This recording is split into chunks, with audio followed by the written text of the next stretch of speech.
जय भीम साथियों।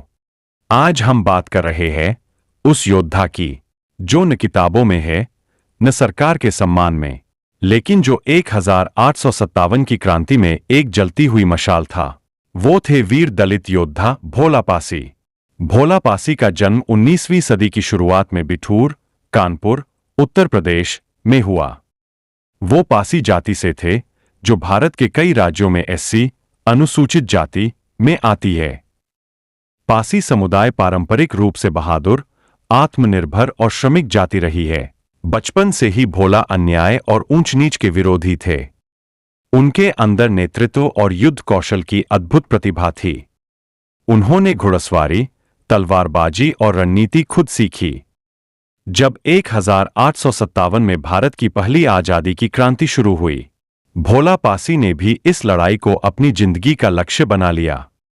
उन्होंने इसे सिर्फ अंग्रेजों के खिलाफ नहीं, बल्कि ब्राह्मणवाद और जातिवाद के खिलाफ भी संघर्ष माना। उन्होंने दलित, ओबीसी और आदिवासी युवाओं को संगठित करना शुरू किया। उन्होंने गांव-गांव घूमकर युवाओं में चेतना जगाई, अब हथियार उठाओ। उन्होंने अपनी क्रांतिकारी टुकड़ी बनाई जो गुरिल्ला युद्ध में माहिर थी। उनका मुख्य केंद्र था बिठूर, कानपुर, उन्नाव, फतेहपुर, जींझक, इटावा जैसे क्षेत्र। उनकी टुकड़ी ने कई बार अंग्रेजों की छावनियों पर हमला किया।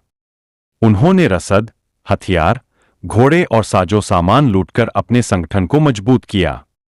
जुलाई 1857 उन्नाव के पास अंग्रेजी घुड़सवार टुकड़ी को करारी शिकस्त दी। अंग्रेज उनके नाम से कांपते थे।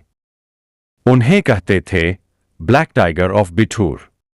उनका नारा था, दलित अब खेत जोतने नहीं, जंग लड़ने निकले हैं। उन्होंने कहा, ब्राह्मणवाद को हराए बिना भारत आजाद नहीं होगा। उन्होंने ब्राह्मण जमींदारों और सवर्ण गद्दारों को खुली चुनौती दी। उनकी सेना में 90% युवा एससी और पिछड़े वर्गों से आते थे। वो छिपकर हमला करते, अंग्रेजों को धोखा देते, गुरिल्ला युद्ध में निपुण थे। उन्होंने खुद के बनाए हुए झंडे और निशान इस्तेमाल किए, दलित पहचान के साथ। उनकी एक विशेष रणनीति थी, अंग्रेजों की फौजों को आपसी लड़ाई में उलझाना। उनकी बहादुरी की खबर दिल्ली तक जा पहुंची थी। अंग्रेजों ने उन्हें पकड़ने के लिए इनाम घोषित किया, 500 रुपए और जमीन। लेकिन भोला पासी को जनता का साथ मिला, वो आसानी से पकड़ में नहीं आए। उन्होंने अंग्रेजों को 6 बार घातक हमलों में हराया, जिसमें कई अफसर मारे गए। परंतु अक्टूबर 1857 में एक ब्राह्मण जमींदार ने धोखे से सूचना दे दी। अंग्रेजों ने उन्हें बिठूर के पास से गिरफ्तार कर लिया।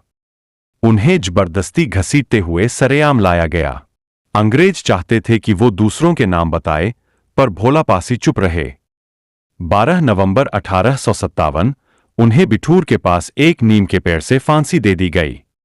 फांसी से पहले उन्होंने कहा, मैं मर जाऊंगा, पर हर गांव से एक और भोला उठेगा। अंग्रेजों ने उनकी लाश तक को अपमानित करने की कोशिश की, परंतु लोगों ने चुपचाप उनकी राख को उठा लिया और आज भी उसे पूजा जाता है। उनकी शहादत के बाद उनकी टुकड़ी ने लड़ाई जारी रखी।